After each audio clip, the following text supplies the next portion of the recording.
రేవంత్ పాలనలో రైతులు మరోసారి యూరియా కొరతతో అల్లాడుతున్నారు.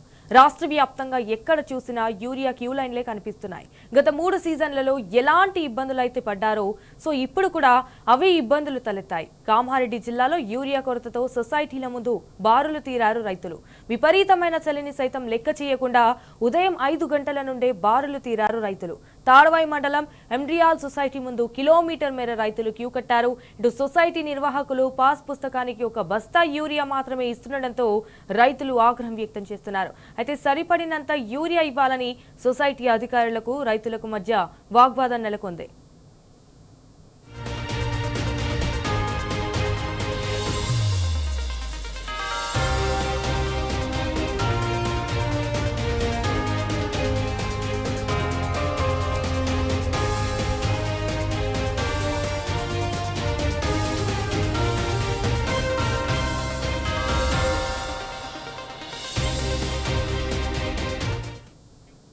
కామారెడ్డి జిల్లాలో రైతుల ప్రతినిధి రవీందర్ అందిస్తారు. రవీందర్ చెప్పండి, ఇటు మొత్తానికైతే యూరియా గురించి అయితే రైతులు మళ్ళీ అసలు తంటాలు పడాల్సి వస్తోంది. సో ఇప్పటికే అధికారులు ఏమంటున్నారు? What's updates? రైతులకు అంతా కష్టమే. కొందామంటే కొనే పరిస్థితి, తిందామంటే తినే పరిస్థితి లేకుండా, కంటి మీద కునుకు లేకుండా ఇవాళ రైతాంగం గత 2 సంవత్సరాలుగా 3 పంటల్లో అదే ఇబ్బంది తలెత్తుతుంది, అదే పరిస్థితి. కానీ ఏ ప్రభుత్వమైనా రైతుల ఇబ్బందులు ఎదుర్కొంటున్న సమస్యలను త్వరితగతిగా పరిష్కరించి వాటిని బేరీజు వేసుకొని ఎత్తుకు పై ఎత్తేసి రైతులకు ఇబ్బంది కలగకుండా చర్యలు చేపట్టాల్సిన అవసరం ఉంటుంది. కానీ ఏ ఒక్క రోజు రేవంత్ రెడ్డి ముఖ్యమంత్రి పీఠాన్ని ఎక్కిన రోజు నుంచి దాదాపు ఇప్పటి వరకు అదే పరిస్థితి ఉంది. పరిస్థితిలో ఏమాత్రం మార్పు లేదు. పరిస్థితి మరింత దిగజారుతుంది. ముఖ్యంగా రైతాంగం ఇవాళ కామారెడ్డి జిల్లాలో మొదటగా పంటను సాగు చేసే అవకాశం ఉంటుంది. అటు నిజాం సాగర్ చేయడంతో పాటు అటు ఎల్లారెడ్డి, జుక్కల్, అదేవిధంగా ఇటు పరిసర ప్రాంత ప్రజలు, అటు నిజామాబాద్, ఆర్మూరు, బాల్కొండ పంట పండించే రైతులు, ఆరుతడి పండించే పంటలు, ముఖ్యంగా ఎస్ఆర్ఎస్పి కాలువ దిగువ ప్రాంతంలో ఉన్న రైతులు, అదేవిధంగా నిజాం సాగర్ దిగువ ప్రాంతంలో ఉన్న రైతులు ఇవాళ రైతులు పొలాలను నాట్లు వేసే పరిస్థితి, ఆరుతడి పంటలు వేసుకునే పరిస్థితి, అదేవిధంగా నగదు పంటలు వేసుకోవాల్సిన పరిస్థితి.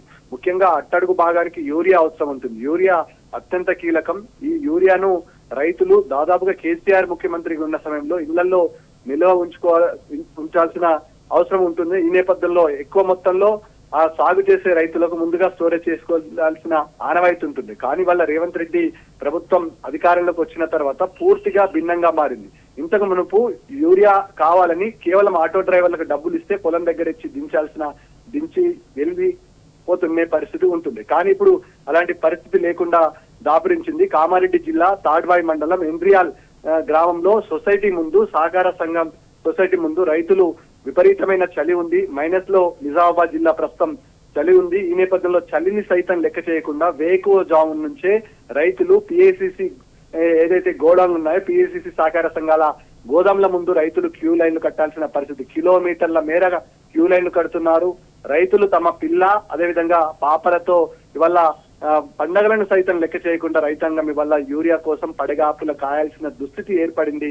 ప్రభుత్వం ఇది రెక్టిఫై చేసుకోవడంలో పూర్తి స్థాయిలో విఫలమైంది. ఇవాళ యాప్ అనే విధానం తీసుకురావడం వల్ల దాదాపుగా గ్రామీణ ప్రాంతాల్లో, ఇంకా కొన్ని ప్రాంతాలలో మొన్న కామారెడ్డిలో విపత్తు వచ్చిన తర్వాత సెల్ ఫోన్ సిగ్నల్ పూర్తిగా కట్ అయిపోయింది. జియో లాంటి నెట్వర్క్ పూర్తిగా లేకుండా పోయింది. వల్ల దాదాపు రైతులు కేవలం ప్యాడ్ ఫోన్లనే మాత్రమే వాడుతున్నారు. ప్యాడ్ ఫోన్లు వాడే రైతులు స్మార్ట్ ఫోన్ విధానం తెలియదు. ఇవాళ ప్రభుత్వం తీసుకొచ్చినటువంటి ఏదైతే నిబంధన ఉందో, యాప్ ద్వారా యూరియాని బుక్ చేసుకోవాలని చెప్తున్నారో రైతులకు ఏమాత్రం అవగాహన లేదు. ఆ అవగాహన ఉన్న రైతులు ముఖ్యంగా పట్టాదారు పాస్ పుస్తకానికి ఆధార్ కార్డుకి అనుసంధానమైన ఉన్న ఏదైతే ఫోన్ నంబర్ ఉంటుందో ఆ ఫోన్ నంబర్ కు ఓటీపీ వస్తుందంట. ఓటీపీతోనే జనరేట్ చేసుకోవాల్సిన అవసరం ఉంటుందంట. అనేక గ్రామాల్లో ఇప్పటి వరకు సెల్ ఫోన్ సిగ్నల్ లేదు. పూర్తి స్థాయిలో సెల్ ఫోన్ల పట్ల ముఖ్యంగా రైతులకు అవగాహన తక్కువగా ఉంటుంది. ఈ నేపథ్యంలో మహిళా రైతులు అత్యధికంగా సాగు చేస్తుంటారు. అయినా ప్రభుత్వం ఇవాళ ఒక నిబంధన పెట్టి తమకు పట్టనట్టుగా వివరించి చేతులు దులుపుకునే పరిస్థితి దాపురించిన పరిస్థితి స్పష్టంగా కనబడుతుంది. ఇవాళ వ్యవసాయ శాఖ అధికారులకు, పిఎస్సిఎస్ సంబంధించిన అధికారులకు, రైతులకు మధ్య ఒక అగాధమైన వాతావరణం ప్రభుత్వం క్రియేట్ చేసింది. ఇవాళ గుంపులు గూడుతారనే ఉద్దేశంతో ప్రభుత్వం యాప్ విధానం తీసుకొచ్చి పలానా సహకార సంఘం దగ్గర యూరియా ఉందంట, పోయి తీసుకొచ్చుకోపోండి అనే రైతుల మీదనే నెపం నెట్టే ప్రయత్నం చేస్తుంది. అయినా ఇవాళ రైతులు తీవ్ర ఇబ్బందులు ఎదుర్కొంటున్నారు. వేకువజాము నుంచి ఇటు తాడ్వాయి మండలం ఎల్లారెడ్డి కాన్స్టిట్యున్సీ ఎండ్రియాల్ గ్రామమే అందుకు మనకు విజువల్ లో కనబడుతుంది. అంత పెద్ద మొత్తంలో ఇన్ఫాక్ట్ రైతుల వల్ల రవీందర్ అంటే యాప్ పేరుతో అయితే అన్నదాతను అంటే అరిగోస పెడుతుంది రేవంత్ గవర్నమెంట్, కానీ అంటే ఈ యాప్ కి సంబంధించి ఇంతవరకు ఏమైనా రైతులు అంటే స్పందించారా? ప్రభుత్వం ఫస్ట్ గా విధి విధానాలు ఖరారు చేసేటప్పుడు క్షేత్రస్థాయిలో ఎదురయ్యే ఇబ్బందులను ఫస్ట్ రెక్టిఫై చేయాల్సిన అవసరం ఉంటుంది. ఇది సాధ్యమా అసాధ్యమా అనే విషయాన్ని ప్రభుత్వం క్లియర్ కట్ గా రైతుల దగ్గరికి వెళ్లి ప్రతి రైతు అభిప్రాయం తీసుకున్న తర్వాత, ముఖ్యంగా కేసీఆర్ ముఖ్యమంత్రి ఉన్న సమయంలో ఇవాళ అనేక గ్రామాల్లో రైతులకు సంబంధించినటువంటి ఒక ఆత్మగౌరవ ప్రతీకాలు ఇవాళ రైతు సహకార సంఘాలకు నిలువ ఉన్నటువంటి అనేక గ్రామాల్లో ఇవాళ భవనాలు ఉన్నాయి. భవనాలలో ప్రతి దాంట్లో కూడా ఆన్లైన్ కనెక్టివిటీ ఉంది. ఆన్లైన్ కనెక్టివిటీ ద్వారా వ్యవసాయ సహకార సంబంధించినటువంటి ఏఓల ద్వారా పూర్తి స్థాయిలో రైతులకు అవగాహన కల్పించిన తర్వాతనే యాప్ విధానం ప్రవేశపెట్టి ఉంటే కొంత మేరకు మేలు జరిగేది ఉండేమో. కానీ అలాంటిది ఏమీ లేదు. వల్ల వాళ్ళకు కేవలం వ్యవసాయ సహకార సంఘాల అధికారులకు మాత్రమే, అదేవిధంగా ఏఓలకు మాత్రమే పని తప్పచెప్పి వాళ్ళ ప్రభుత్వం తప్పించుకొని తిరగడం వల్ల ప్రభుత్వం మీద శాపనార్థాలు పెడుతున్నారు. ముఖ్యమంత్రి పైన విపరీతమైన బూతు పురాణం అందుకుంటున్నారు. రైతులు అయినా ప్రభుత్వంలో కనీసం తినడం లేదంటే రైతుల పట్ల ఈ ప్రభుత్వానికి ఉన్న చిత్తశుద్ధి ఏందో అర్థమవుతుంది. Sanjana. All right Ravinder, thank you for the updates.